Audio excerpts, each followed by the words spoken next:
I see the flying car industry as game changing when it comes to not only future warfare, but future military operations. Just as important, humanitarian relief operations, hurricane support, all the things that we do defense of the homeland.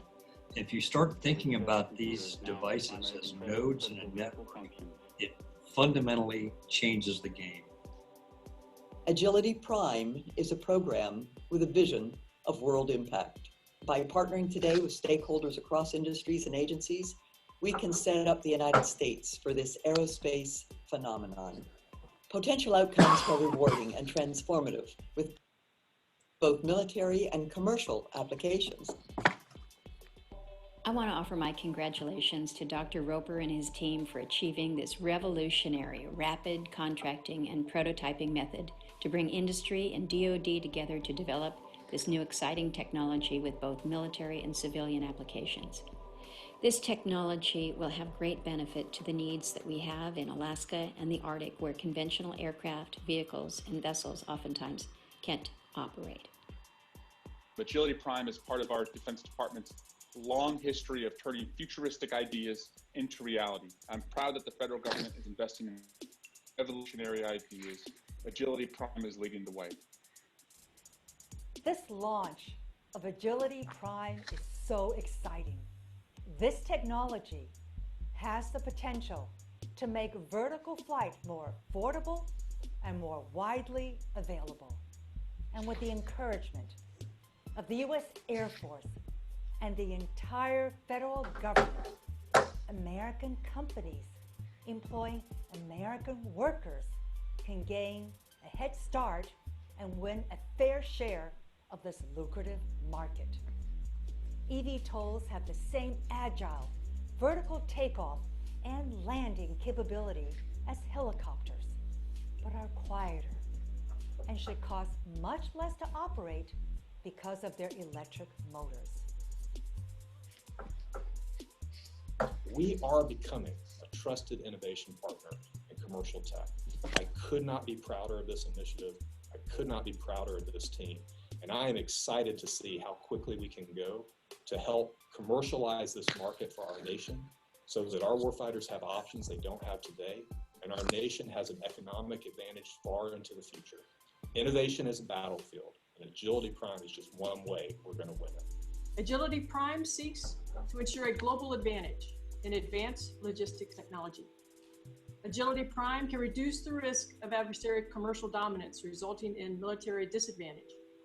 As the United States Air Force looks at generating combat power away from runways, those distributed logistics aircraft must be runway independent.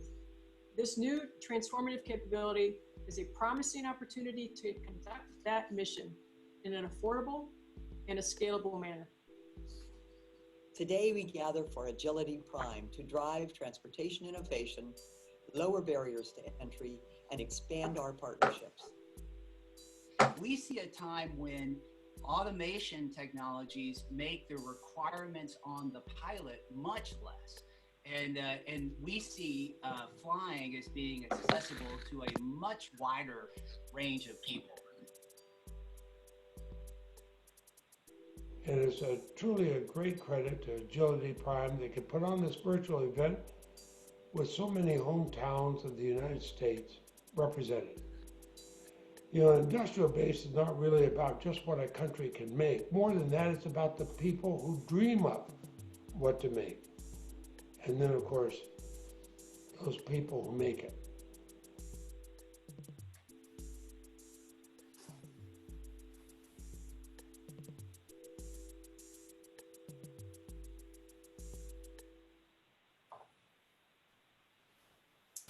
Good afternoon and welcome to our weekly webinar with Agility Prime.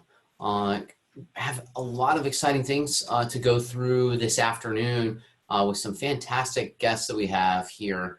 Before we get started into the ongoing tour of the ecosystem, and again, as a reminder, any of those out there who are interested in participating in these weekly webinars, we're going one by one through the different companies that are out there listed in our ecosystem. You can see that ecosystem at the homepage, agilityprime.com, and then under ecosystem there. But before we get into that, I want to bring up Matt Chasen from Lift Aircraft and talk a little bit about the exciting week that we had last week. We were down in Austin last Thursday. We were there visiting our new Chief of Staff of the Air Force. General Brown has just come on board, wanted to go see some of the great innovative work that's happening in the Austin area. He came with our Secretary of the Air Force, Miss Barbara Barrett, and then also our new Chief Master Sergeant of the Air Force. We had Chief Bass there. So the three of them all traveling together to see the fantastic work that's happening in AFWERX and in that greater ecosystem there in and around Austin.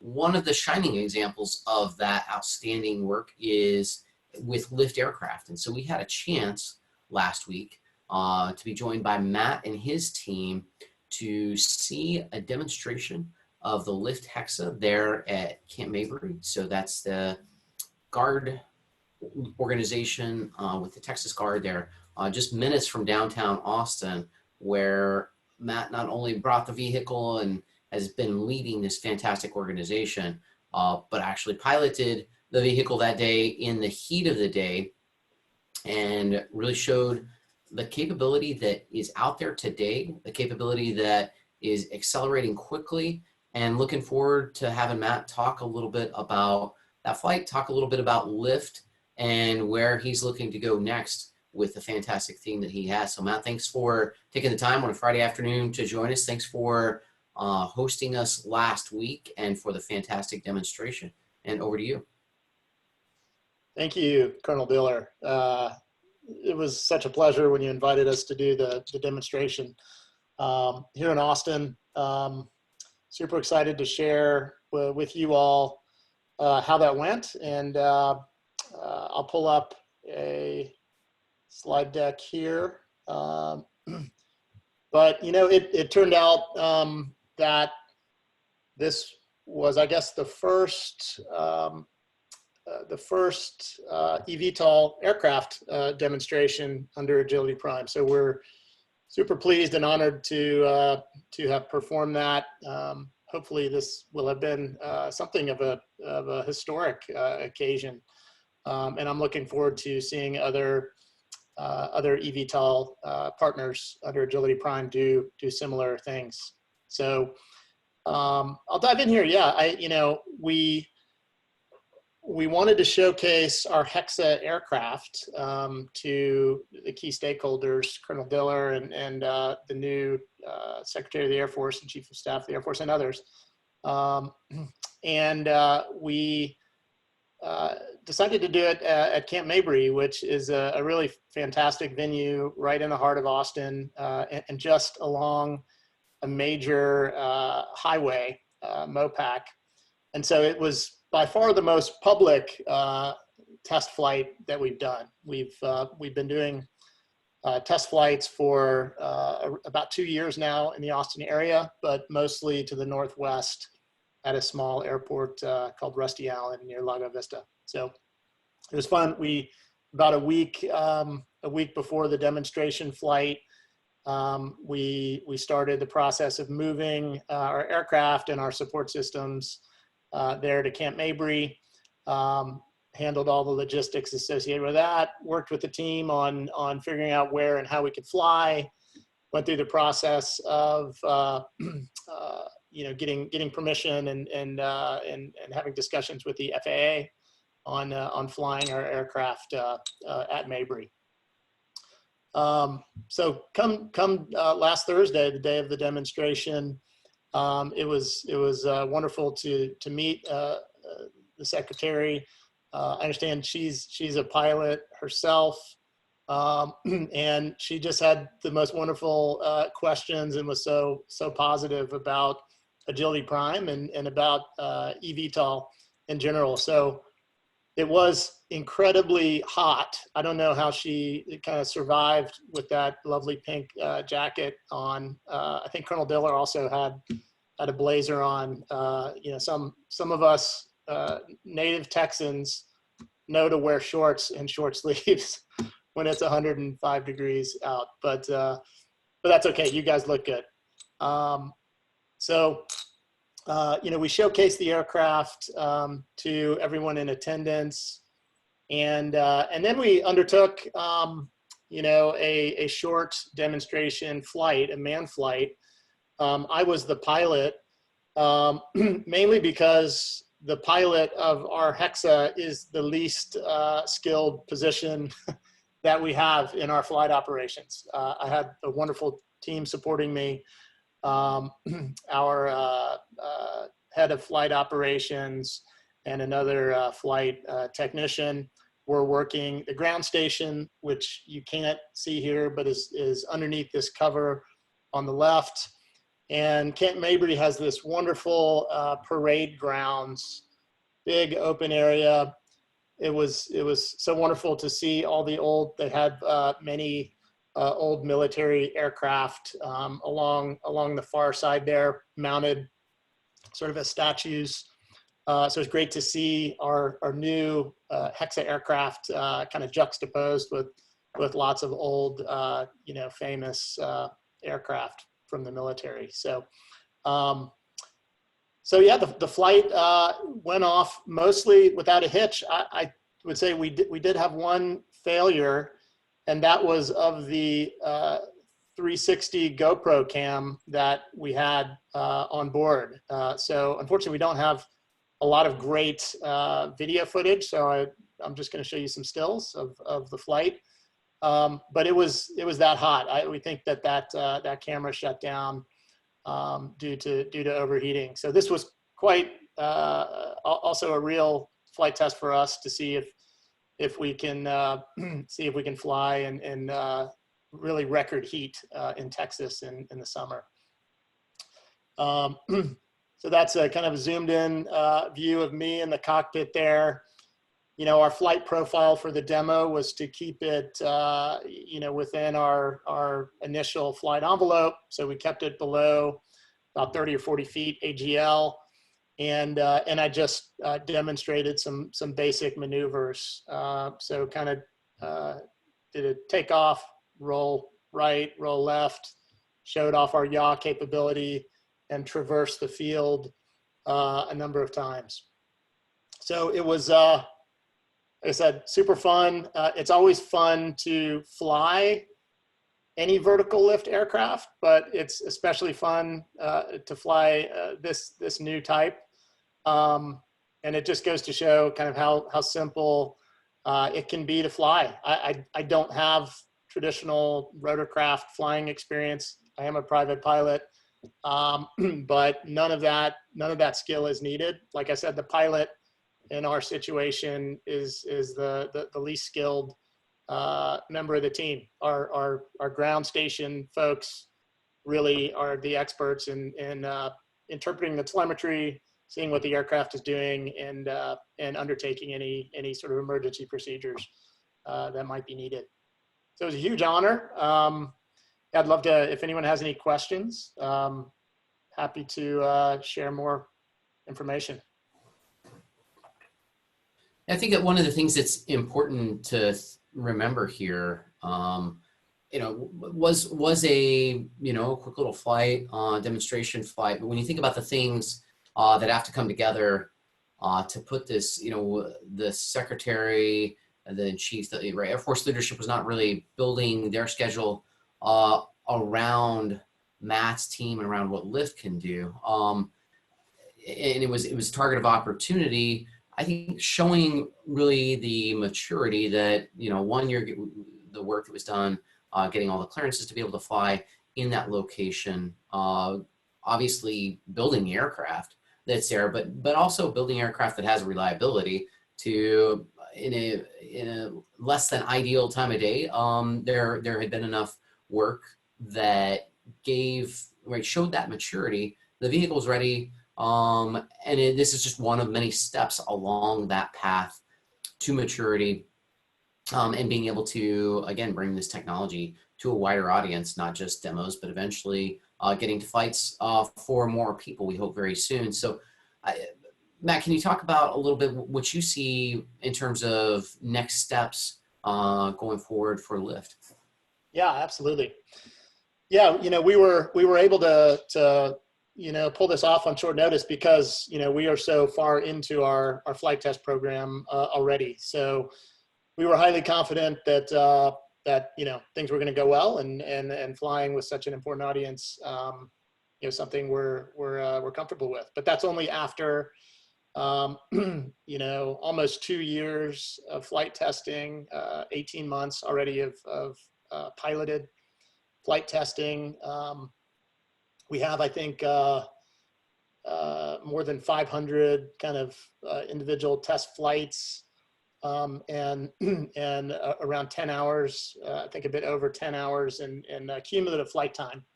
Doesn't sound like a huge amount actually, but many of our flight tests, are testing certain failure modes or tuning our flight controls, which we can accomplish in just a couple-minute flight. So yeah, we're very close to and excited about, expanding our program to open it up for others to fly. So a key part of our kind of business strategy has been to design our Hexa to conform to the FAA's powered ultralight classification. And that's a class that anyone can fly without a pilot's license. And ultralights are not required to be certified. They, in fact, can't be certified. Well, I take that back. They can be certified. If you certify an ultralight, it's actually no longer an ultralight. So yeah, we're quite close. We probably have another 20 to 30 flight hours that we need to prove flight in this first phase of flight testing. And then, of course, expanding our envelope. What we're calling phase 2 of our test program is going above, 40 feet AGL, which is the deployment altitude, the effective deployment altitude for our ballistic parachute. And in order to do that, we want to do an on-aircraft, production aircraft ballistic parachute deployment. Once we do that, of course, we'll do that unmanned first. And then we're going to kick off our second phase of flight testing. And so we'll fly up to initially probably around 400 feet AGL in that phase, and expand the maneuverability. Right now we're flying with very limited speed and maneuverability. So we're definitely taking our test program kind of step by step. Under our sort of air race and SBIR kind of phase 2 in partnership with Agility Prime, we'll be over the next 18 months going through our full 3-phase flight test program and evaluation and certification program with the Air Force. With the hopes to sort of at the end, in around 18 months, we will have tested out to the extreme limits, both our flight controls, environmental limits, and hopefully we'll have made progress toward certification for public use, both military and other public use. So super excited to move forward with that. On those public use cases, can you talk a little bit, as much as you're interested, some of those use cases that your team has considered and what that might look like? Yeah, while our initial business strategy, that we saw using ultralights is to launch an experiential entertainment business. So the first market that we expect to address is recreational aviation. And we think that there's latent demand.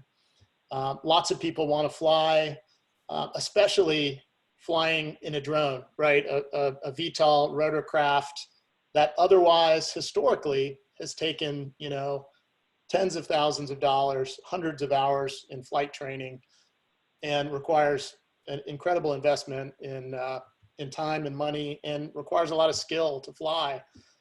These aircraft, really what is so disruptive in my mind about them is that they enable anyone to be able to fly, right? With very little, if any, actual skill required.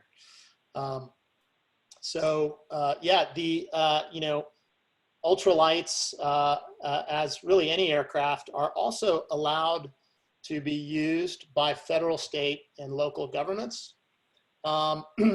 Also, for ultralights, without pilots' licenses and without FAA certification.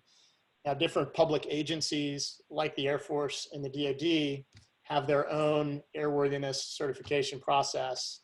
Of course, that we're kicking off here. But other public entities, we see great opportunities in law enforcement, right? Anytime you need a first responder, whether it's police or law enforcement first response, homeland security, emergency medical is a really, really fantastic opportunity. Imagine a world where instead of 10 to 15 minute ambulance response times in urban areas, in 3 to 5 minutes, you can have an emergency medical technician on scene, triaging a patient, and if needed, can load that patient into a stretcher that we're designing into the base of our aircraft, and autonomously send that patient back to emergency facilities. This tech is here. That is one amazing use case. So while we started thinking about, wow, these are going to be super fun to fly, and we think a lot of people want to fly, we quickly looked at really any scenario where a single person needs to get from point A to point B very, very quickly and without needing any traditional flying skills. So emergency medical is going to be really fantastic.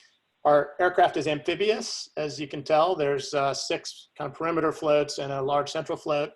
So we think water rescue and air ambulance, for the Coast Guard is going to be a really fascinating market for us. Of course, with all eVTOLs, we're all fairly range limited. So we think like up to 15 miles is an effective, safe range for us out of the gates. But 15 miles can cover a lot of an urban area or of a local waterway for the Coast Guard, and that's really where kind of most accidents happen. And so, really excited about all the public use opportunities, and that's not even to mention the Air Force and military missions.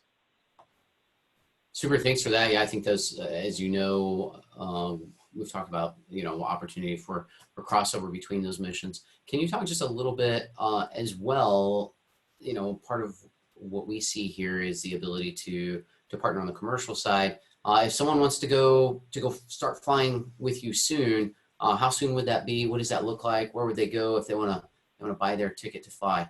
Yeah. So, when we unveiled our Hexa aircraft back in December of 2018, we announced that we were going to, in addition to, eventually when we're into production and when our first phase of testing is over, launch our first location. But we also have plans to take a couple of Hexa aircraft on tour. We're planning, well, it's been delayed due to COVID and all the travel restrictions.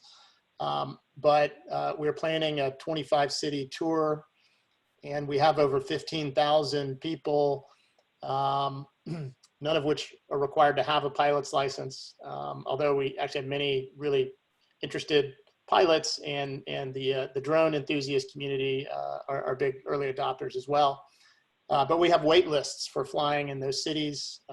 We've offered advance ticket deposits, to get a guaranteed flight in that during that tour. And we had hoped to launch that again kind of this fall time frame, and it's looking due to COVID and kind of some of the impacts on our time schedules and travel restrictions. That's looking more likely it's going to be late this year or early next year in the spring. So I'd invite you all to visit liftaircraft.com. If you'd like to learn more, you'd like to get on the wait list for a flight, we're super excited to launch this and let everybody start flying these aircraft around. Super, thanks for that. One of the other things that that you're aware of, Matt, is kind of our interest in training and what does training look like. If you move into one of these public use cases, what do you see kind of as the necessary training requirement for something that might look like your early operations? How do you think that training work happens? What have you done in particular that you can talk to that makes this vehicle easier to fly than other aircraft that are out there?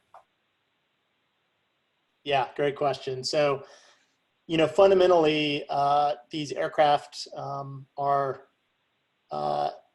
don't require the traditional skills of traditional aircraft where you're physically moving a yoke or a joystick that is moving control surfaces directly, right? So with an autopilot, with a flight management computer, the computer is actually stabilizing and flying the aircraft in a way.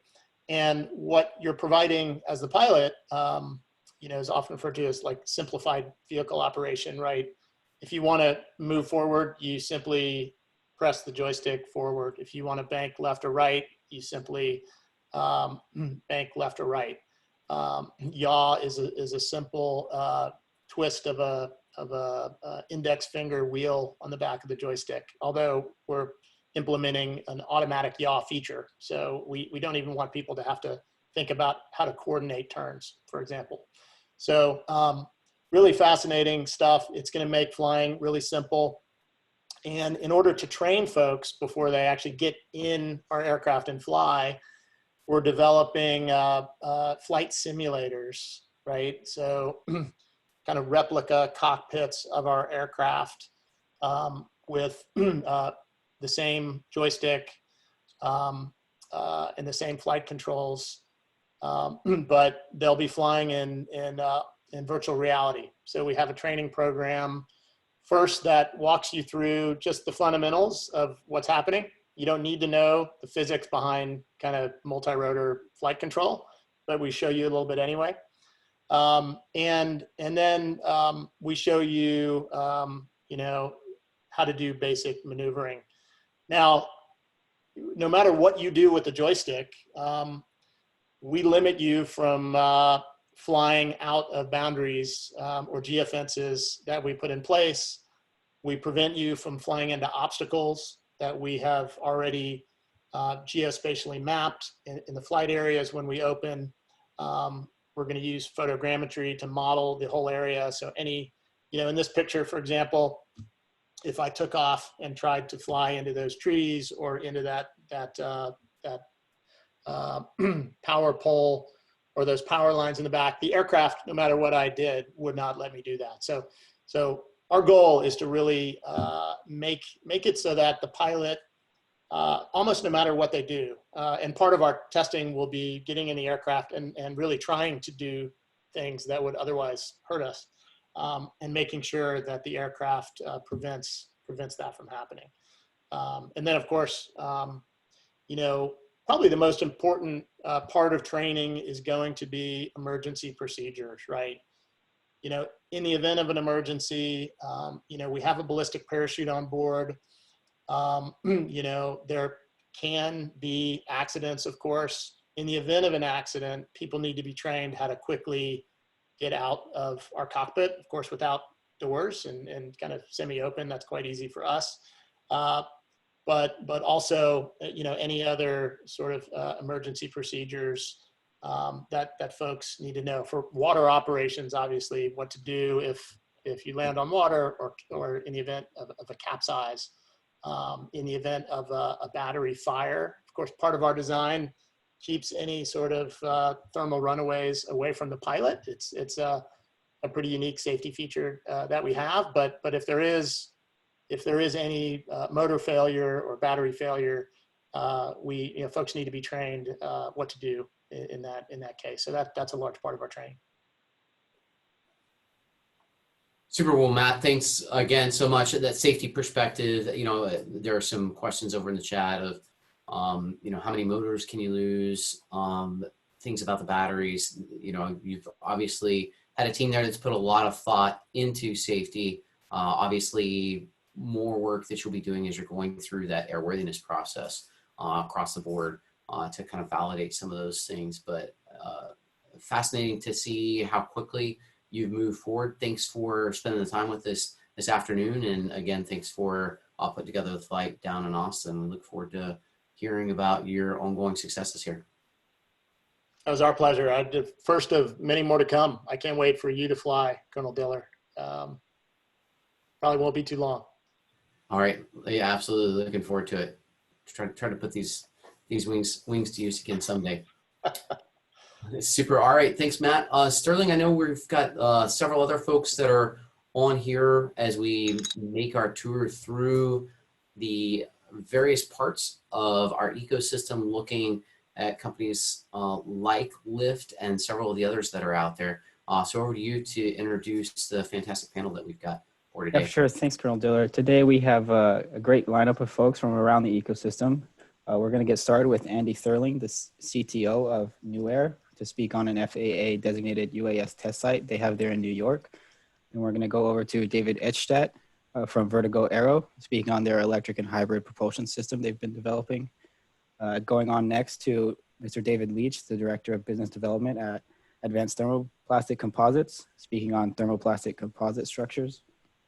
Then over to Colin Fisher, President and Pilot at NX Aviation, on their flight and testing services as they apply to eVTOLs. And then finally, but last but not least, over to Greg Carter, Program Manager at Information Systems Laboratories, to speak on AI sensor technology for safe urban air mobility.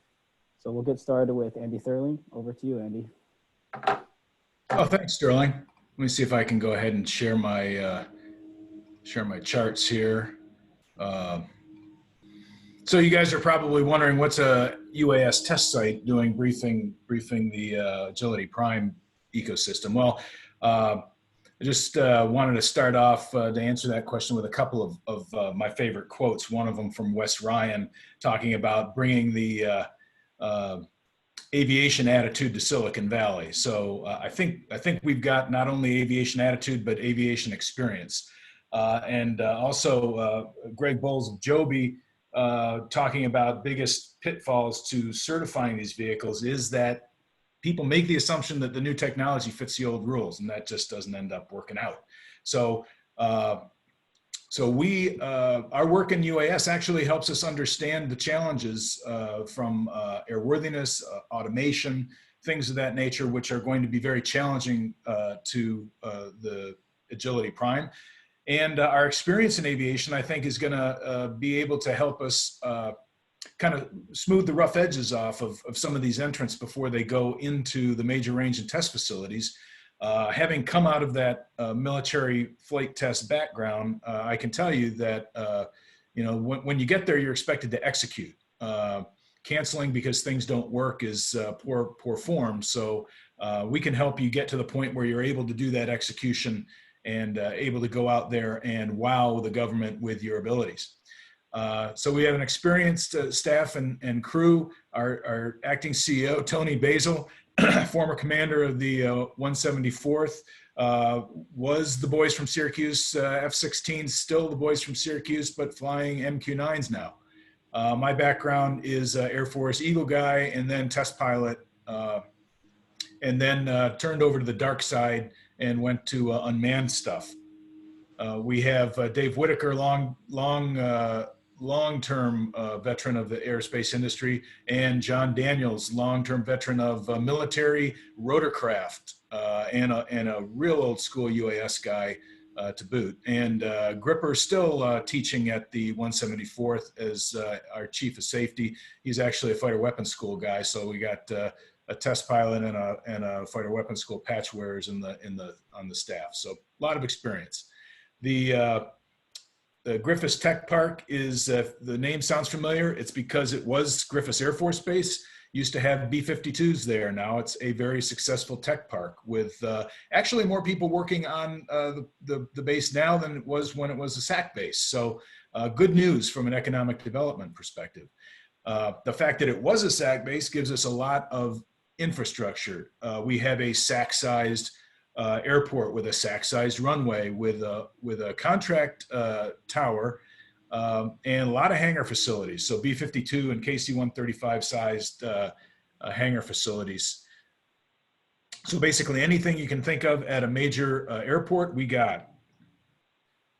Some things we don't have at major airports is all this infrastructure and capability and certificates of authorization or waiver to go and fly UAs or OPAs in very wide ranges of the airspace in New York. So this body of water up here, that's Lake Ontario. So that's a pretty big lake. So you can see that we've got quite an extensive area to fly. One of our biggest draws is getting you into the airspace, and that is where we have a DAR. We have a designated airworthiness representative who can do special airworthiness certificates in the experimental category. So that can help get you flying sooner rather than later. And we have urban and rural infrastructure that you can go test at. We fully qualified chase pilots, and we can fly at night as well. We have this 50-mile UAS corridor, we call it. Each one of those white circles is a radar. So we pretty much have a full coverage of the corridor for flights, and we're looking for a corridor wide no chase COA, and already have a BB-LOS COA in this corner of the area between Griffiths and the old Oriskany Airport. So that is true beyond visual line of sight, using the radars as your mitigation for see and avoid. You would fly that from this ops center, which is fully live, virtual, constructive, simulation capable. We have an ATO, or authority to operate, from NASA, so we can connect up to government platforms. And you can see we've got over on the right-hand side a number of sensors that are fused into the displays that the pilots then use to perform the see and avoid for the beyond visual line of sight flights. We've got on base great facilities, great lodging and restaurants just around the corner, or really on base as well. Plenty of good infrastructure to set up and make yourself a home for weeks or a couple months while you're here working on getting those rough edges knocked off before you head off to the big leagues. So with that, I'll stop. I can take any questions, or we can hold to the end. And my contact information is on the screen, or you can find me on LinkedIn or Twitter. Yeah, for sure. Thanks, Andy. That was great. I'll give a little bit of time here for Q&A from the audience. But one quick question for me. Can you just go through a little bit the airworthiness process and approval that you guys require for unmanned, or even, first of all, do you guys do any piloted flights? Yes. Well, I mean, we do piloted flights mostly as chase or as buildup. So the answer to that is it depends. If you are flying an unmanned aircraft, we have, as the public entity is the Oneida County, and we have the ability to fly unmanned aircraft as public aircraft, and that airworthiness process is our FAA approved internal safety review process. So we would then declare the aircraft as airworthy as a public aircraft, but realize that, and I don't think we want to get into the whole what makes an aircraft operation a public aircraft operation right now, but Probably many of the applicants would qualify for such a designation, and that would make the airworthiness flow through our airworthiness process. Whereas if you're doing a special airworthiness certificate in the experimental category with the FAA, then you would work through that 8110.4 process, or 8110.34. The experimental process for UAS or OPA, and I'm imagining that most of these eVTOLs would be at least OPA, and so that process would work through the FAA channels, and our designated airworthiness representative would lead you through that and has the ability to sign it off once it's all approved through the FAA. Yeah, for sure. That answers all my questions, Andy. I think we're going to switch over to David Eshtek of Vertigo Aero now, but thank you for coming on. We appreciate your brief and enjoyed it. So thank you, sir. And David, over to you. All right, let me get my presentation up here.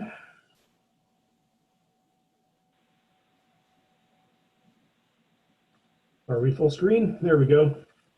All right, Sterling, thank you for inviting us. Colonel Diller, thank you for inviting Vertigo Aero to participate today. I'm David Eichstead, Director of Advanced Concepts, which for a startup means I do business development, project management, and IKEA furniture assembly. Vertigo's been around for about 3 years now. We started out with the intent of designing and developing our own urban air mobility aircraft in the 5 to 7 passenger category. While at the same time, we were involved with consulting engineering for assisting other companies that are in this space, specifically regarding powertrains and power generation and delivery systems.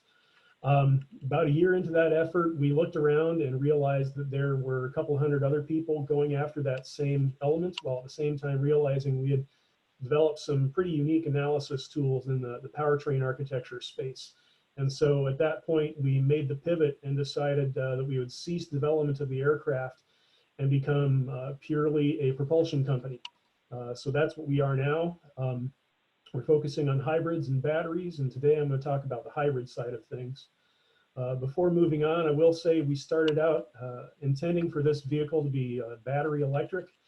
From there, in order to get more utility, we moved on to being turbine hybrid electric.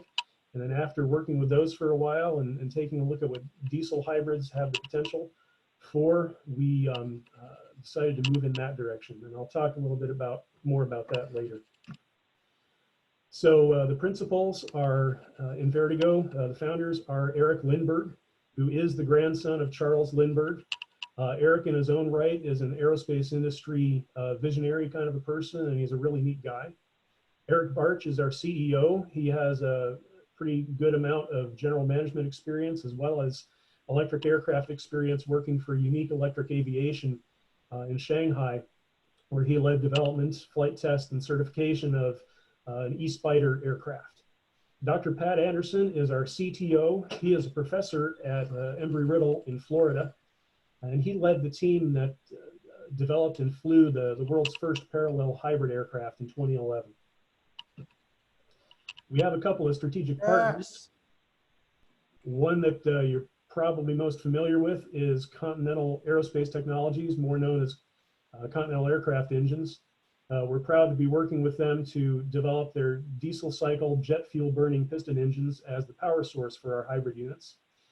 You're probably less familiar with Sire Industries, which is a medium-sized family-owned company in St. Louis that specializes in complex assemblies and including mechanical and electrical components.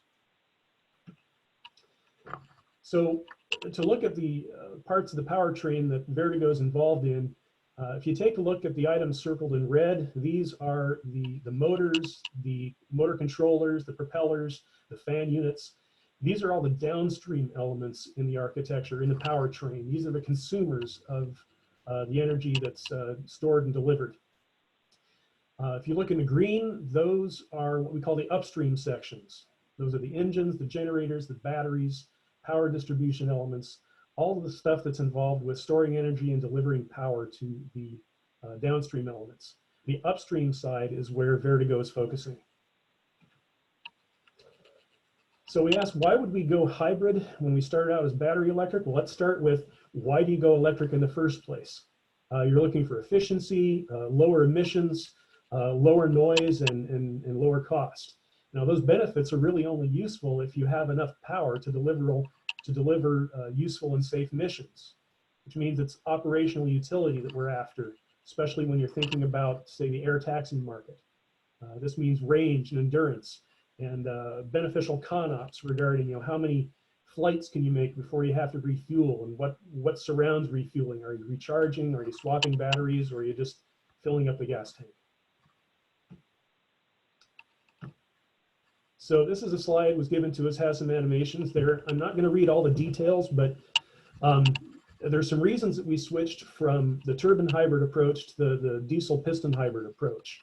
Operating cost is a big thing. We found that the diesel pistons have significantly lower direct operating costs. They're much more efficient, fuel efficient. Their SFC is almost half of what you get out of a turbine hybrid, which then leads to emissions that are also almost half, maybe 40%. Couple that with noise, which is a very important aspect of the urban air mobility market.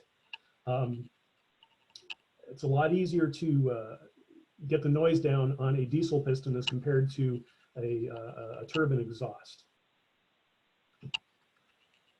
So those are some of the reasons why we switched from the turbine hybrid to the diesel hybrid. Another element is that we believe that the diesel hybrid has the potential for being even quieter than a battery electric system. And the reason comes back to the energy density limitations. A battery electric system is very energy constrained. And so as a result, they have to operate at the point of highest efficiency on that curve there that you see, the blue line, which is a constant thrust arrangement where you can vary the RPM and the torque that's being delivered to the rotors. Because they have to operate at high peak efficiency, that's not necessarily the quietest spot in the curve. Diesel hybrids, because they have an excess of power available, enables you to go into a quiet mode where you're not quite as efficient, but you're able to be a lot quieter for the takeoff and landing and any other aspects or parts of your mission profile where you need to be quiet. So this isn't just a theory at this point. A couple weeks ago, we began running our first Ironbird system. This is our first developmental prototype. It has a Continental CD265 engine, which is a 265 horsepower diesel cycle engine that burns Jet A fuel.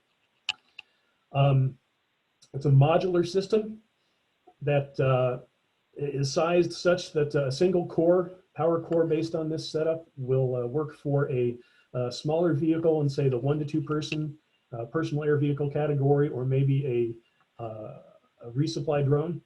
Or you can put 2 of these together in a single vehicle, which would be, say, in the 5 to 7 passenger category, maybe up to about 7,000 pounds max gross takeoff weight. So we are right now at the point of expanding the envelope, running this up to higher and higher power levels, shaking everything loose and tightening it back down again, and just getting used to operating the system right now. This is not weight optimized whatsoever. It's purely an Ironbird. There's a lot of room here for optimization of thermal systems and power delivery and power generation.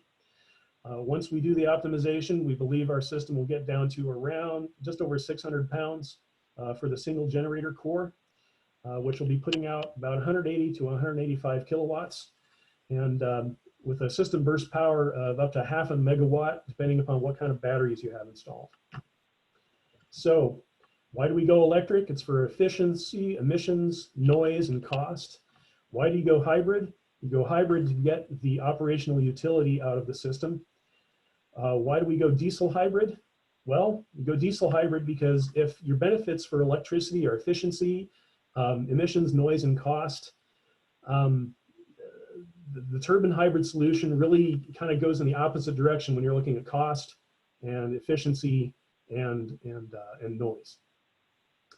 So that's what we have today, and we're Happy to talk to anybody, answer any questions. You have my contact information there.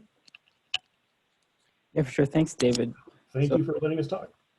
Yeah, no, that was a great presentation. Just a few questions from me. When are you expected to have a certified hybrid system, or just a little bit on the timeline from you guys? Yeah, timeline is interesting. It's a long-term process to get something certified. We're still working through, we have had an initial discussion with the FAA regarding the process. This is going to be a multi-year process. It could be 3-4 years or so, maybe 5. We'll see. Yeah, for sure. No, that totally makes sense. Let me just check and see if there's any questions from the audience. No, I think that's all good. So thanks for coming on. I appreciated it. I really enjoyed the thing. And we're going to switch over now to Mr. David Leach from Advanced Thermoplastics. Thank you. Mr. Leach, over to you. Sir, I think you're on mute.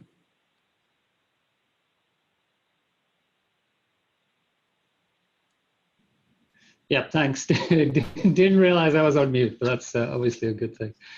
Well, thank you. Thanks to the Agility Prime ecosystem and everyone that's here today. Certainly appreciate this opportunity to talk about some of our role and actually take a little different direction in terms of the actual structures of the vehicles that we're looking at. There's been a lot of discussion about thermoplastic composites in these type of applications for advanced air mobility and eVTOL platforms. And I'd like to talk a little more about why we think they are a compelling kind of value proposition for these aircraft, and also where specifically ATC can contribute to advancing the technology. So ATC is Advanced Thermoplastic Composites, so it's right in our name. We're focused on the manufacture of structural parts and assemblies, primarily for aerospace, but also other high-performance applications, and specifically using continuous fiber-reinforced thermoplastic composites. Obviously, thermoplastics are all around us, but most of what we see every day are either unreinforced or short fiber-reinforced materials.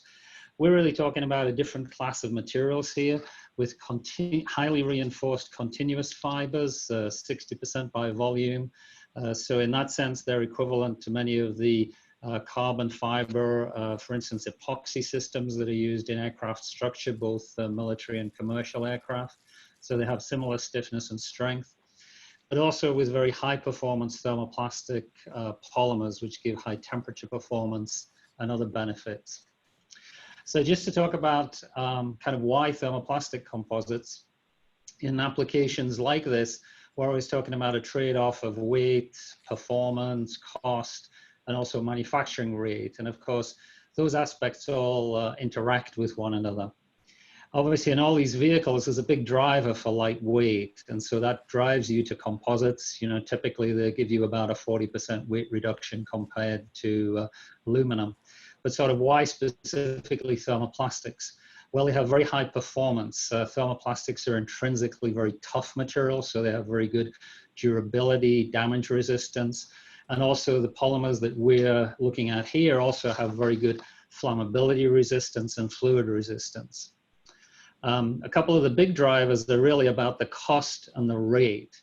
They typically have lower recurring cost compared to thermoset materials. This has been reported other places as well, but often at least a 30% cost reduction in recurring part cost.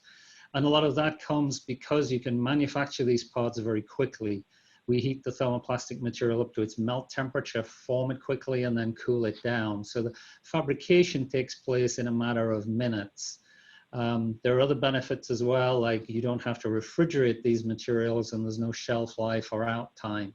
So all of those benefits together really mean that you can meet very high rate manufacturing. And that in turn actually enables you to reduce the cost because there's very fast processing for the recurring cost. And also in terms of non-recurring cost, things like capital equipment and tooling, you can get very high rate and high throughput on them. So the effective non-recurring cost per part comes down significantly.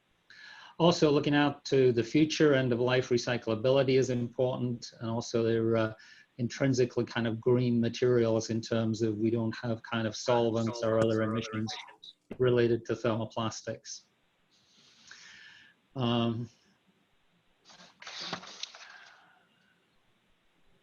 Sorry, let me move on.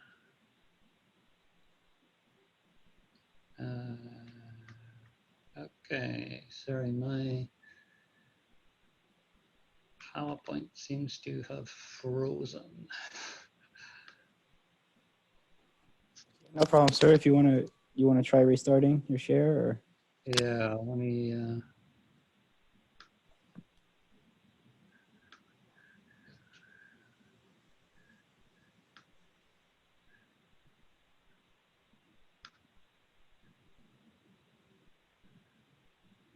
Yeah, is this sharing okay now? yeah, I got a slide saying potential applications. Yeah, okay. So ATC is already involved in supplying thermoplastic composite parts for many years, mainly to commercial aircraft applications. And so we've taken a kind of generic AAM vehicle here and illustrated pictures of some of the parts that we already supply. So these can range from everything from kind of simple clips and brackets, as you might see down in the bottom right, that would support secondary structure or support hydraulic lines, electrical lines, and so on, through longer channels, again, that might support systems, stiffeners, various complex geometry parts, as up in the upper left there, that have a significant twist in them, through to primary structural parts, which are already flying around on commercial aircraft today. So these are fully certified materials, processes, and parts on passenger carrying aircraft already. So primary structure parts. And also, as you see, a seat illustration there, that is a part that we already supply in production to one of the seat manufacturers. So we think there's a wide range of different applications for thermoplastic composite parts. And particularly the AAM and eVTOL really hits a pretty good sweet spot for thermoplastic composites, parts that are anywhere from a few inches up to several feet in length. In terms of our background, we were founded in 2004. Our current facility that you see in the upper right and in the background of my picture, we actually moved in there in 2015. We have a custom-built, state-of-the-art facility for manufacturing thermoplastic composites. Main technologies are stamp forming and continuous compression molding. And both of those are both very rapid processes. We stamp form parts in just a matter of a few minutes, heating up a blank, transferring it to a rapid stamping station, and then cooling it down rapidly. And continuous compression molding, which can provide the continuous profiles, such as the one you see in the center there. In theory, they can be indefinitely in length. We actually supply them to a customer in production up to a 25-foot length. And just to mention, our stamp forming capability goes up to parts the size of 60 inches by 30 inches. You can see from that seat back, that is itself about a 4-foot long part, and we stamp form other parts over 5 feet in length. We've always been focused on aerospace. We were actually founded by a former aerospace engineer, and so we are certified to all of the type of aerospace requirements, such as ES 9100, that we've been approved to for over 10 years, and also NADCAP for specific processes. We have R&D and design capability, which I'll talk to. And an important point, we supplied over 1 million parts in 2019, and they were virtually all to aerospace. And just to put that in context, that's equivalent to supplying a part every 30 seconds for 24 hours a day, 7 days a week, 52 weeks a year. So we're already in high volume applications. I know there's a lot of discussion around aerospace requirements at automotive rates. Well, we're already in that business. Just some of the accolades we've received. We were nominated as a Boeing Supplier of the Year in 2 recent years. and also Composites World, the trade publication. They do a benchmarking survey every year, and we were rated in their top 30 composite shops. That's for all types of composite fabrication and all around the world. Just to talk about our overall capabilities, we do have part design capabilities, so we provide kind of stress analysis and design input, process modeling, particularly because we're forming these parts very rapidly. We need to take account of how the composite plies are going to slip, how the fibers are going to reorient. So we do modeling of that. Prototyping, particularly to take parts from, say, sort of a TRL or MRL kind of 3 or 4 right through to 6 or 7, and then into full production, which of course is our main business with the quantity of parts we supply. Having formed the parts, we machine those. Again, there are some intricacies to do with machining of thermoplastic composite parts that we've developed. Inspections such as NDI and dimensional inspection. So we have 5 non-destructive inspection lines with ultrasonic C-scan. Finishing, so surface preparation, painting, bonding, and also assembly, again, either by bonding or by mechanical fastening. So we do all these processes in-house at our facility here in North Idaho near Coeur d'Alene and just across the state line. Here's a short video of our capability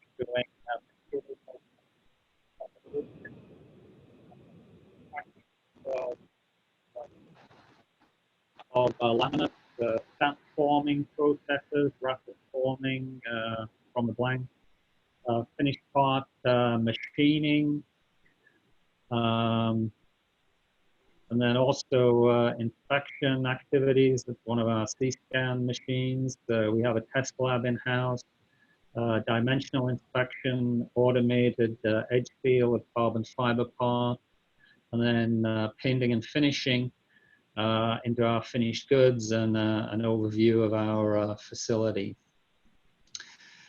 So that's kind of the overall summary of ATC. So certainly we believe thermoplastic composites are really a key enabler for AAM and eVTOL. We are already high volume manufacturer, over 80,000 parts a month, or about 1 million a year, with a very high on time and on quality record.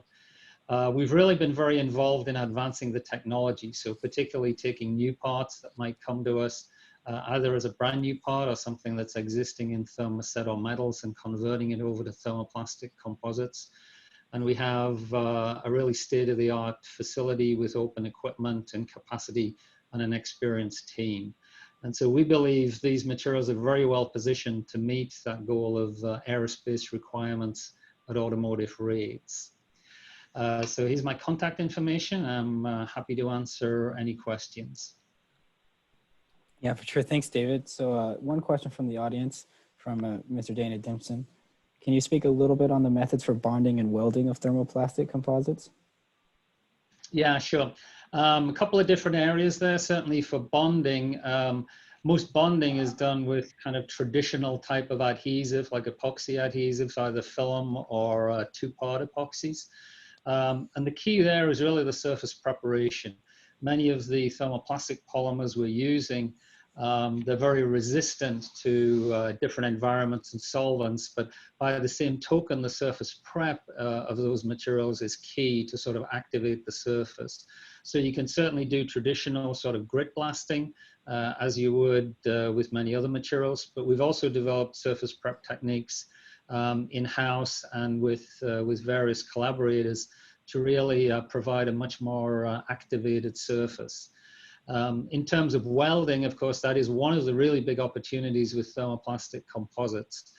We actually do not do welding in-house right now, but we've worked with a number of other companies that are developing welding technology. And of course, there's a range of different welding approaches, everything from resistance to induction.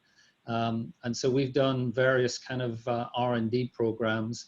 And although we don't do that ourselves, it is established technology in some other applications, such as GK and Fokker over in Europe do welded structures for both Airbus and actually for Gulfstream applications. And if the person would like to contact me separately offline, I can certainly talk some more about that. Yeah, for sure. Well, thank you, Mr. David Leach. We're going to appreciate you coming on. I enjoyed it, learned a lot as always. Now we're going to switch over to Colin Fisher from NX Aerospace. Colin?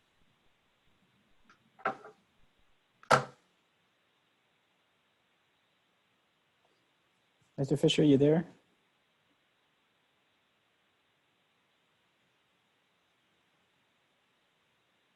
Looks like he might be having some technical issues, so we'll go on to our next speaker today, which will be Mr. Greg Carter from Information Systems Laboratories. Greg, do you want to go ahead and hop on? You bet. Can you hear me, Sterling? Yeah, we got you loud and clear, sir. Okay, I will try to share the screen, or you may already have given me that. And can you see our slide? No, I cannot see your slides. Sorry, just if you go ahead and click share screen at the bottom.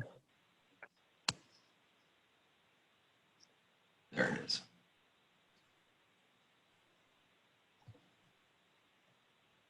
How about now? Got you loud and clear, sir. You can see the slide?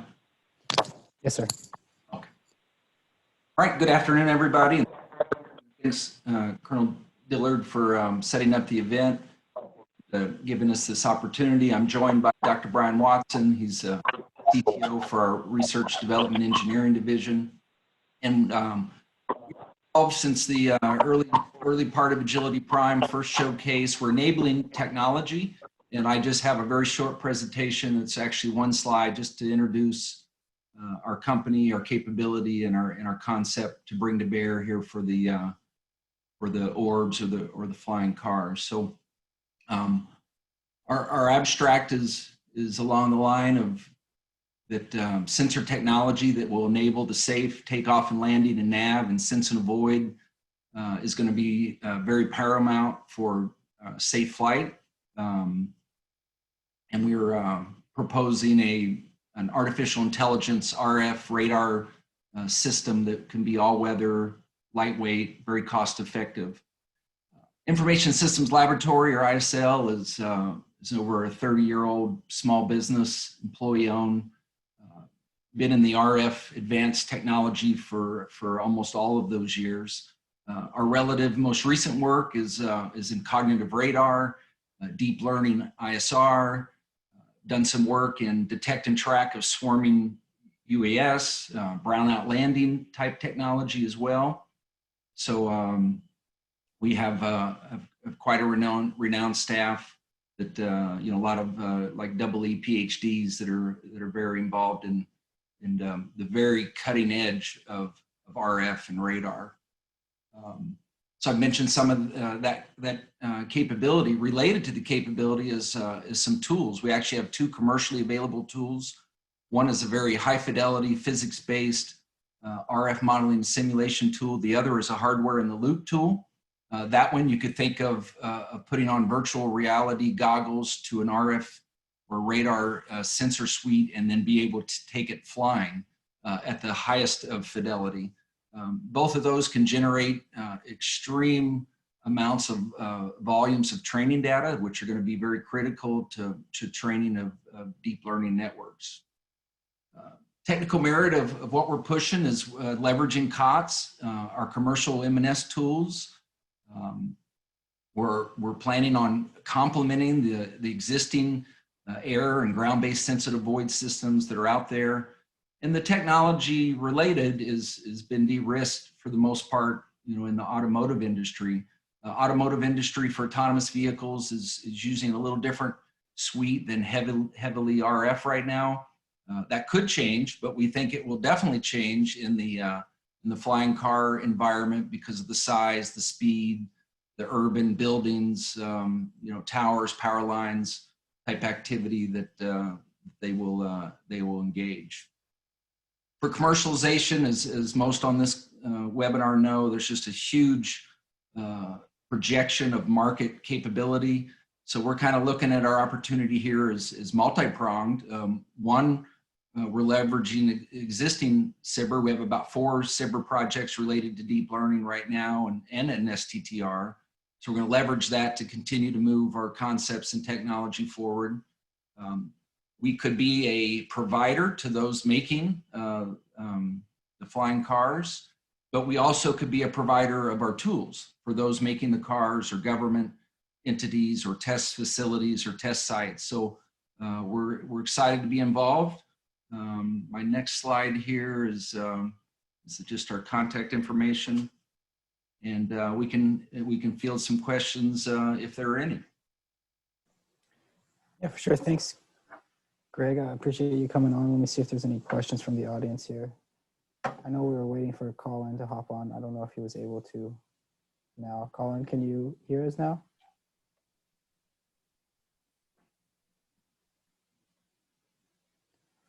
Yeah, no, I think not. So Greg, a couple questions for you, just a little bit on, you guys serve as consultants mostly or sell products to folks? How do you guys prefer to do your business? We've been moving under our new CEO leadership about the last 5 years, very product oriented. So our M&S tool and hardware in the loop tool, those are commercial products. We are also pushing forward a training system like flight training, radar, RF sensor products as well. So research development with a focus on pushing products to market, if that helps answer that question. Yeah, for sure. And then actually we have one from the audience here, Mr. Robert Carroll asking, what tools do you use to analyze the cognitive RF? Excellent. And any hard questions obviously go to Brian Watson. So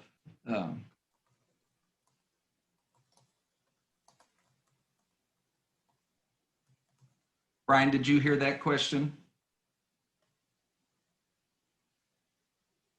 Throw it out again. I think it was, what tools do we use? Yeah, it was, what tools do you use to analyze the cognitive RF?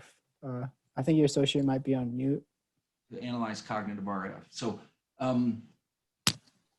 we are relying on the tool that I mentioned that is called RF View. It's a high fidelity, physics-based, site-specific, and it can generate what the RF like IQ data would be. So we can get very particular and use that to train learning networks. But Brian, anything to add? Yeah, so we can model a variety of real life obstacles. So the one thing I noticed in the lift aircraft photo, a lot of obstacles there. There were power lines in the back and trees and so forth. And they were using photogrammetry to tell the aircraft not to fly in those areas. But in real life, that's not going to be practical, right? You can't do photogrammetry. You can't use photogrammetry to model the entire world. That's going to be very difficult to do. So you're going to have sensors on the aircraft that can predict where the power lines are. They can detect where the power lines are, where obstacles and buildings are. And this has to be very, very automated and easy to use in the background. It can't be something where you need a really experienced radar analyst to figure out if you're flying into power lines, right? So it's just got to be completely automated, and it's got to be very low power too. We don't want something that's heavy or low power. So we're developing a radar system which uses artificial intelligence. It looks at the sensor returns and figures out if that's a power line or a tree, and alerts the pilot, and also prevents the aircraft from flying into those obstacles, even if they try to. So that's our solution. It's a low swap. It uses a very novel radar antenna aperture. Something that's kind of neat. We didn't talk about that on these slides, but I think we're trying to keep that kind of low key. But so we've developed a system, and it's appropriate for a 3D kind of aircraft instead of just an automotive kind of solution, which is more 2D. So it can be used for an aircraft to avoid all of these different obstacles and use on the order of a watt of power. So very, very low power. We have a range, we're predicted of about 3 nautical miles for birds or UASs, which gives the aircraft enough time to sense and avoid even small obstacles like a bird at a pretty far range. So if you're moving at 50 knots or some very fast speed, you still have enough time to avoid those obstacles. So for cognitive RF, I mean, obviously, you're going to want something, I mean, we're using AI, so it's a little bit different from just pure cognitive RF.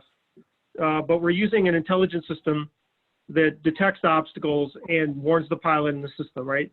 So we're not really thinking of like an OODA loop or anything that's, you know, a sense, learn, and adapt kind of system. It's more of just a detect, sense, and avoid kind of approach. So we're not thinking about cognitive RF. Our company specializes in cognitive RF systems, though. We do cognitive radar.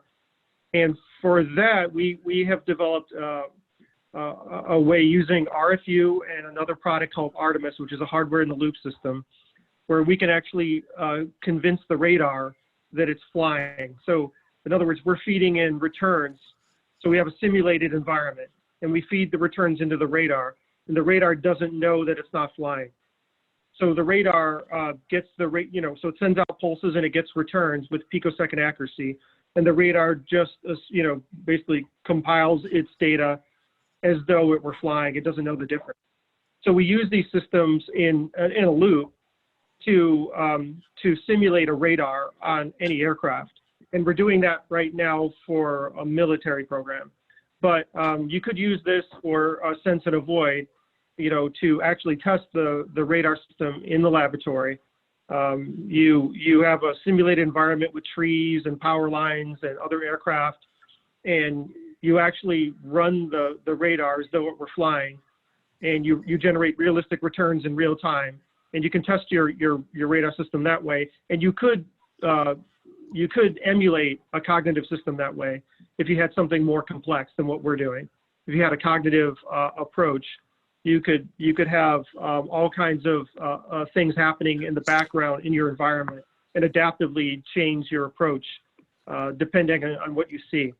But like I said, I think our sensor approach for this system is a little more simple, right? We're just doing a detect, sense, and avoid kind of approach. Thanks, I hope that answered the question. Yeah, for sure. Thanks for that, Brian. That was great. And thanks for all the ISL folks for coming on. I think we're going to try again and switch over to Colin Fisher. He managed to log out and log back in, and hopefully we can hear him now. So Colin, if you want to try sharing your screen. Okay. Hey guys, can you hear me? Yeah, we got you now, sir. Oh, okay, good. That's awesome. So it's been a really interesting presentation that we've seen today with everything that's going on, because we're seeing a lot of interesting stuff happening. And one of the, some of the things that I've noticed so far is we've been able to see a lot of the new stuff that we're starting to work with here at Agility Prime. We got a great presentation earlier about the flight test program that they're doing over at Lyft, and then we got to see some new engine technology, and then we got to see some really great thermoplastic stuff, and now we're seeing AI systems. And so I wanted to change it up a little bit. I can give you the sales pitch, but that's not nearly as interesting, I think, as just talking about how we manage risk in this new environment. And that's really my specialty, and that's what my company does. So we're going to talk a little bit about managing your constants and variables. And so we all kind of know the story of Daedalus and Icarus. And if you don't, the Twitter version is they were on an island, they saw some birds, Daedalus built some wings, gave them to his brother Icarus. Icarus flew too close to the sun because he was being dumb, and he fell down to his death. It's not a really great story, but it's a really poignant story for the kind of stuff that we're doing right now. Those of us that operate in the flight environment, we know that it's a risky behavior. And so we've instituted some ways to manage that risk, such as Pay Then I'm Safe, which are checklists that make sure that we are safe to fly and that we're not making stupid decisions here. Excuse me for a second, guys.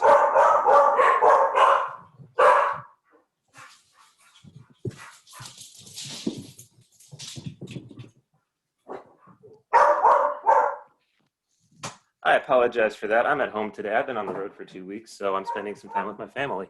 So anyway, we also have use of checklists, pre-flight inspections, 100-hour and annual inspections, and all of these are designed to reduce the risk that we have when we go and we fly airplanes. So research flight operations, which is essentially what we're talking about here with Agility Prime, add another level of layer to that risk management. This is a tool that, of course, everybody's probably kind of seen. This is the 5x5, which helps categorize everything, impact versus likelihood. And it allows for an easy categorization. And I've used this on every single program that I've worked on, going back to my early days at NASA and the flight program there, and with some of the stuff that I'm going to talk about later. And when used properly, it's a great tool to be able to categorize and identify the risks before you begin a mission. And I'm sure that everybody who's done the flight test work here has used a very similar tool to be able to identify, hey, what are my problems here? And how do I mitigate those? And how do I create a strategy to mitigate those risks? But really, when it comes right down to it, is we're talking about managing your constants and your variables, right? I mean, everything about flying is managing your constants and your variables. And so when I was flight instructing, I would tell my students this, hey, you know, if you're going to fly the airplane, what you want to do is you want to set as many constants as you can. You want to set your pitch, you want to set your power, then you can control your trim, because that's your only variable now, and that's going to make you a super awesome pilot. And that's what you want to be. And then when you work into some other stuff, like you get more advanced with the cross-country flying and the instrument flying and the commercial flying, you know, it still just comes down to what are your constants and what are your variables, you know, variables, of course, being things like the weather. You know, you can't control the weather, but you can control how well you can fly in instrument conditions by maintaining your currency and going above and beyond and things like that. And when we start talking about research flight operations, it's the same sort of thing. You can start to create those limitations and start to create those constants with by managing your variables so that you are not taking on more risk than you absolutely need, right? So for an example there is we're looking through the creation of weather minimums, right? We do that in regular flying anyway. So here's my case study that I'm going to give you. When I was a NASA project engineer and a systems engineer, I was on a program called LDST, which was a low density supersonic decelerator program. And it was a new Mars atmospheric entry system that we were going to use. And we were going to use it on Mars 2020, but it was not deployed on Mars 2020 for reasons you'll find out later. And it was a really formative experience in how you manage flight risk and flight test operations. Because what we were doing here from the ConOps is something that's not really done at all, ever. So we have a high altitude balloon, and bear with me, because I'm going to bring it all back to urban air mobility here. We have a high altitude balloon. We have a vehicle called the SIAD and the test vehicle with the rocket motor on it. We release it from the balloon. It accelerates to Mach 4, and then we get into our test period where we're testing the new reentry systems. We deploy a parachute, and hopefully it splashes down in the ocean intact, and we've gotten all the data that we want, right? Because we want to get the data back from it. That's why we're doing it. So this is your vehicle. We have a flying saucer. We took an Orion capsule heat shield with a solid rocket motor, and the SIAD, which is the inflatable vehicle. You guys can look that up online a little bit later. I don't have any good pictures of that, but it's the orange ring that's around it right now. And that's actually the vehicle on the balloon ascending into the stratosphere. So we had a red risk here, which is a rocket motor is a bomb. If you don't believe that, go watch some of the early test footage from NASA. Rockets like to explode. It's a controlled explosion. That's what it is. And it's a solid vehicle. And the way that we normally launch a balloon is with a moving vehicle with a driver. So if you'll see here, we've got a nice crane vehicle with a payload. This is your normal operation. We release the balloon, and the crane driver drives forward to make sure that the balloon is right over the payload, and then they release the payload and it launches, and there's a dude standing right next to it while this is happening. Obviously, we can't do that, so we have to create a new launch system. And so none of our standard aerospace tools here are going to work. We have to kind of make some new stuff up as we go. The only thing that we can really do is use that 5x5 risk management matrix. You know, we have no ability to stay current on the system. We have no ability to train our guys because it's never flown before. We can make estimates and we can simulate, but we have to kind of make that up as we go. And then we're removing a constant here, which is the way that we would launch a balloon normally, and we have to create something new. So when we assess our launch, we decide we have to build a new static launch system. And that's what it looks like here. We had no constants. All we had were variables.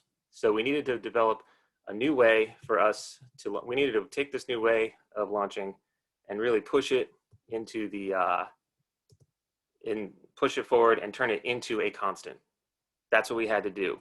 It's a red risk assessment. The likelihood of failure is very, very high, and the risk to mission impact is also very, very high.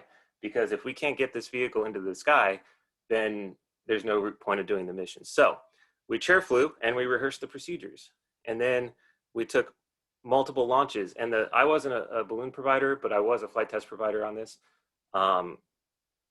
What we did was we took the balloon provider and we gave them the new system, and they did a bunch of static launches. So they took a bunch of unuseful balloons, because these balloons are fragile and they do a quality check, and if they're not useful, they go into storage, but they're good for things like this. They took a bunch of those, and they did a bunch of tethered launches. So that means that the balloon isn't going to go anywhere, but they were able to then refine their procedures. And then once they felt comfortable with that, then they moved into doing dynamic launches and even payload launches. I think they did one full mission launch with a separate payload using this system before they took it out to Hawaii and did LDST. So what we did was slowly and methodically turn our huge variable into something that we became incredibly comfortable with, and it became one of our constants. And it went from a hugely red risk to not even being worth mentioning.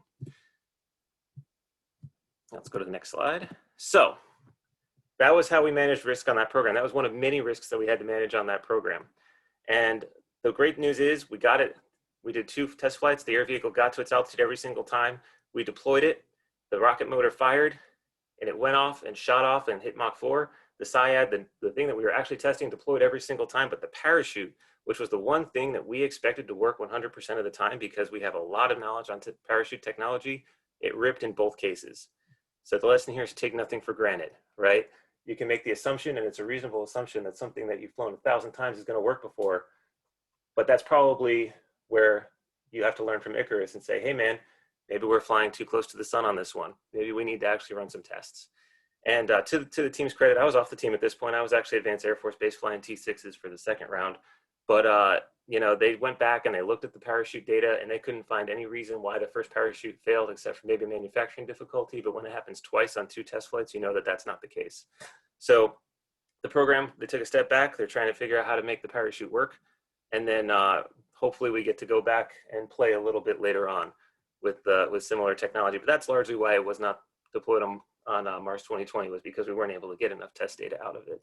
So why are we talking about high altitude balloons and rocket motors on advanced air mobility? Well, it's because of what we've seen today. We're talking about creating brand new flight technologies. We have a lot of lessons learned. We have a lot of things that we can leverage, but we've got to make sure that we do it appropriately, and we're creating something new, brand new, basically from scratch, right? New engine technology, new composite technology, new flight control technology. We've already heard about that. New sense and avoid technology. We just saw a great presentation about that. So it comes back down to, in LDST, we managed our ratio of constants and variables. And that's what we can do here with urban air mobility. What are we talking about? Again, new infrastructure, new training, new regulations, new engine, new airspace. So how do we create more constants? Well, this is where we pivot now to the sales portion of the presentation, which of course everybody's doing, and I'm going to do too. So we offer your flying test bed, right? We can help you bring down those constants or bring up those constants and continue your variables, and or bring down those variables, manage your constants. What you see here in the top is our Baron flight test or flight platform. That aircraft has already done some incredible work on testing new technologies and bringing new stuff to the forefront. What you see there is an artificial intelligence payload that we flew last summer and again this winter, and we're going to be doing RF and other sorts of test programs for similar projects to look at how we can start implementing that into this new urban market in the upcoming future. You can see the coolest picture of me that's ever been taken and will ever be taken flying a military quadcopter. We are a go-to flight test provider for our DoD client. And, you know, that involves a lot of what you would expect. A lot of integration into new types of airspace, a lot of working with new types of airspace, a lot of working with new types of RF, and that's what we do. And we worked specifically on this project, we worked with a lot of ranges. We worked with a lot of flight safety, a lot of airworthiness in order to get this kind of stuff going on. And of course you can see a balloon because we've done some work with balloons and integrating balloons and other forms of air mobility together. Hey Andy, I don't want to have to cut you off here, but we are getting to the end. Do you want to just post your contact information? I know there's a few people with questions who wanted to reach out. Absolutely. So that was the end of my presentation anyway. I appreciate you guys bearing with me with my dogs barking in the background, and you know, we were able to work through these technical difficulties. Yeah, for sure, no problem. Thanks for coming on, Andy. We learned a lot and appreciate it. And I think a few people might be reaching out to you for a little bit more information on your side. So thanks for coming on. Thank you. Yeah, thanks so much to all the folks out there, Matt, for the flight and coming back, telling us about where you're headed.